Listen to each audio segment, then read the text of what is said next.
लड़का बनी बहू। पूरे 28 साल का हो चुका था ऋषभ, लेकिन शादी करने को तैयार ही नहीं था। माँ बाप पूरी तरह से परेशान हो चुके थे। जब भी किसी लड़की का रिश्ता ऋषभ के लिए लेकर आते तो वो शादी करने से साफ मना कर देता, चाहे लड़की कितनी भी सुंदर, कितनी भी अच्छी क्यों ना हो। ऋषभ के माँ बाप को इसकी वजह समझ में नहीं आ रही थी।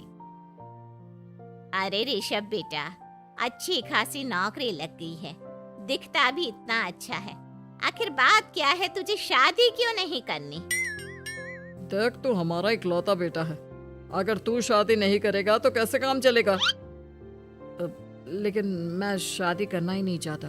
मुझे कोई लड़की पसंद नहीं आती। अरे बेटा, अगर कोई लड़की तुझे पसंद हो तो उससे शादी कर ले, हमें कोई ऐतराज नहीं है। हाँ ऋषभ बेटा, अब देख, तेरी माँ से भी काम नहीं होता। घर में एक बहू आ जाएगी तो कम से कम घर का माहौल भी अच्छा होगा और तेरी माँ को मदद भी मिल जाएगी। लेकिन मम्मी पापा कहाँ ना, मुझे लड़कियां पसंद ही नहीं आती। अरे लड़कियां पसंद नहीं आती तो क्या लड़का पसंद आता है?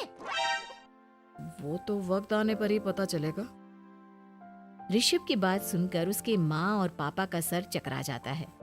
कुछ दिनों के लिए ऋषभ अपने ऑफिस के काम से शहर से बाहर जाता है और जब लौट कर आता है तो सामने का नजारा देखकर उसके माँ पापा बेहोश होते होते रह जाते हैं।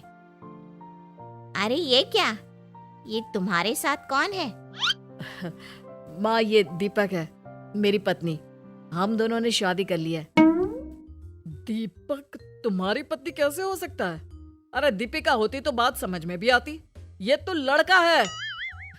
तो क्या हुआ पापा, आजकल तो ये सब फैशन में है और मैंने आपको बताया था कि मुझे लड़कियां पसंद नहीं आती। अरे तो इसका मतलब ये थोड़ी है कि तुम दीपक को दीपिका बनाकर ले आओगे। मुझे बहू चाहिए, बहू के रूप में, ये आदमी नहीं।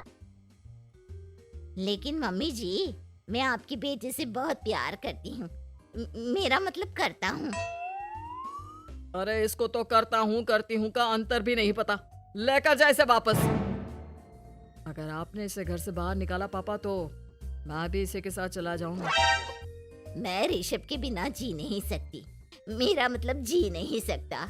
हमारा जिंदगी भर का साथ है, प्लीज हमें अलग मत कीजिए मम्मी जी, पापा जी। हे भगवान, ये तूने क्या दिन दिखाया? तेरे बेटे को थोड़ी अकल दे दे, लड़के को बहू बनाकर घर में ले आया है। अब क्या होगा, हम दुनिया को क्या मुंह दिखाएंगे? माँ, बेकार में परेशान हो रही हो। दीपक आपके सारे काम करेगी और एक अच्छी बहू की तरह आपके साथ रहेगी, देखना। पहले तो खुद तो क्लियर कर ले कि यह कुछ करेगा या करेगी। बाद में हम सोचते हैं कि हम क्या करें।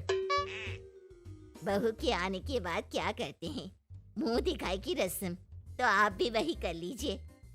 आप चाहे तो मैं पूरे मोहल्ले में न्योता दे आती हूँ। अरे रहने दे, तेरी वजह से बेइज्जती और ज्यादा होगी। आई बड़ी, अब मेरा मतलब है आया बड़ा न्योता देने वाला। अगले दिन सुबह के वक्त दीपक बड़ी नजाकत से चलता हुआ सबके लिए चाय बनाकर सुबह सुबह बालकनी में आ जाता है। प्रणाम मम्मी जी, प्रणाम पापा जी।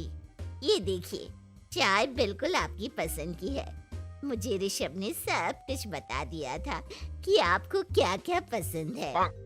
हे भगवान, ये सब क्या हो रहा है? ये क्या नौटंकी है? नौटंकी कहाँ है? माँ देखिए तो, मेरा दीपक आपका कितना ख्याल रख रहा है। लाओ, अब जो भी है, जैसी भी है, चाय पियेंगे ही सही। थोड़ी देर के बाद, वैसे दीपक, चाय तो तुमने बहुत अच्छी बनाई है। चलो, कुछ तो अच्छा हुआ। अगले दिन, अजी सुनते हैं, आज पैरों में बड़ा दर्द हो रहा है। लग रहा है घुटनों में फिर से कुछ न कुछ प्रॉब्लम हो रही है। डॉक्टर ने वो दवाई दी थी, उसकी मालिश करो ना अपने घुटनों पर, आराम मिल जाएगा। वो क्या है ना, खुद के हाथों से ठीक से मालिश नहीं हो पाती। अरे मम्मी जी, आपको परेशान होने की क्या जरूरत है, मैं हूँ ना। लाइए, मैं आपके पैरों पर मालिश कर देता हूँ, मेरा मतलब कर देती हूँ। अरे रहने दे, रहने दे। घर में बहू होती तो सेवा करती, यहाँ तो आदमी बहू बनकर बैठा हुआ है। मम्मी जी नाराज मत होइए, एक बार मुझे मौका तो दीजिए आपकी सेवा करने का। अच्छा ठीक है, ये ले दवाई लगा दे। दीपक बहुत अच्छे तरीके से घुटनों की मालिश करता है। थोड़ी देर के बाद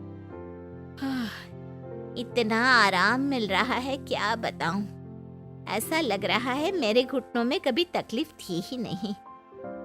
लगता है तुम्हारी लड़का बनी हुई बहू तुम्हें पसंद आने लगी है। ऐसा कुछ भी नहीं है, वो तो बस इतने अच्छे से मालिश की इसलिए मैंने इसकी तारीफ कर दी। मम्मी जी पापा जी आपस में लड़ाई नहीं करते। अच्छा आप ये बताइए शाम के खाने में क्या खाएंगे? पनीर, दाल मखनी, पुलाव, कुछ भी स्पेशल बता दीजिए। अरे भाई ये सारी चीजें मुझे तो खाने में बहुत ही पसंद है। तुम क्या कोई औरत हो जो पनीर दाल मखनी बनाओगी? हाँ, अरे लड़का हो तो लड़के की तरह बिहेव किया करो ना। भले ही मैं लड़का हूँ तो क्या हुआ, अब तो मैं ऋषभ की पत्नी और आपके घर की बहू हूँ, तो मुझे उसी तरह से रहना पड़ेगा ना। अच्छा ठीक है, जो तुम्हें पसंद है बना लो। आदमी रसोई में खाना बनाते हुए कैसे लगते हैं, जरा मैं भी तो देखूं। शाम को दीपक सबके लिए अच्छा सा खाना बनाकर डाइनिंग टेबल पर लगा देता है। ऋषभ ऑफिस से जब लौट कर आता है, सब लोग खाना खाने के लिए बैठ जाते हैं। अरे वाह, क्या गजब का पनीर और दाल मखनी बनाई है। ऐसा जायका तो होटल के खाने में भी नहीं आता। दीपक, कितना अच्छा खाना बनाती हो, मेरा मतलब बनाते हो। तुम्हारी इसी अदा की वजह से तो मुझे तुमसे प्यार हो गया। अरे बहुत हो गया, आदमी होकर आदमी से प्यार करते हो। अरे लेकिन कुछ भी कहो, जरा खाना खा कर तो देखो ऋषभ की माँ, मजा आ जाएगा। हाँ वैसे बात तो आपकी सही है, खाना तो वाकई में लाजवाब है। इतना स्वादिष्ट पनीर तो मैंने अपनी जिंदगी में नहीं खाया। कितना अच्छा होता अगर ये दीपिका होती। और फिर अगली सुबह कुछ ऐसा होता है जिसे देखकर ऋषभ के माँ और पापा ना केवल खुश होते हैं बल्कि हैरानी से उनकी आंखें फटी की फटी रह जाती हैं। उन्होंने जो नजारा अपनी आंखों के सामने देखा उसे देखकर उन्हें अपने आप पर भरोसा नहीं हुआ। सुबह का वक्त था, सब लोग बालकनी में बैठकर सुबह की चाय का इंतजार कर रहे थे। तभी रसोई में से एक बहुत ही खूबसूरत लड़की, जिसके लंबे लंबे बाल थे और जिसने साड़ी पहनी हुई थी, हाथ में चाय की ट्रे लेकर वहां आती है। अरे ये कौन है? रातों रात हमारा लड़की बहू बन गया क्या? मुझे लगता है कोई सपना देख रहा है। इतनी सुंदर बहू तो हमने सपने में भी नहीं देखी। देखा माँ, जादू हो गया, जादू। अरे लेकिन ये है कौन? तुम्हारा वो आदमी वाला पत्नी कहाँ चला गया? आपने मुझे पहचाना नहीं? मैं दीपक नहीं, दीपिका हूँ। इतने दिन से लड़के के कपड़े पहनकर आपके घर में आपकी बहू बनी हुई थी। माँ ये दीपक नहीं, दरअसल ये दीपिका थी, लेकिन इसे लड़कों की तरह रहने का शौक था और इसे लड़की की तरह रहना मंजूर नहीं था, इसलिए मैं इसे लड़के के रूप में आपकी बहू बनाकर यहाँ ले आया। तो फिर अचानक ये उसका हृदय परिवर्तन और रूप परिवर्तन कैसे हो गया? वो क्या है ना, मुझे बाद में एहसास हुआ कि आप लोग इस बात को लेकर बहुत दुखी हैं कि आपकी बेटी ने एक लड़की के साथ शादी की है, इसलिए मैं अपने असली रूप में वापस आ गई। हमने कोई पुण्य कर्म किए होंगे जो तुम्हारे जैसा, मेरा मतलब तुम्हारे जैसी बहू मिली, इतनी खूबसूरत और इतना ख्याल रखने वाली। भला हो भगवान का कि हमें लड़की बहू मिली है, लड़का बहू नहीं।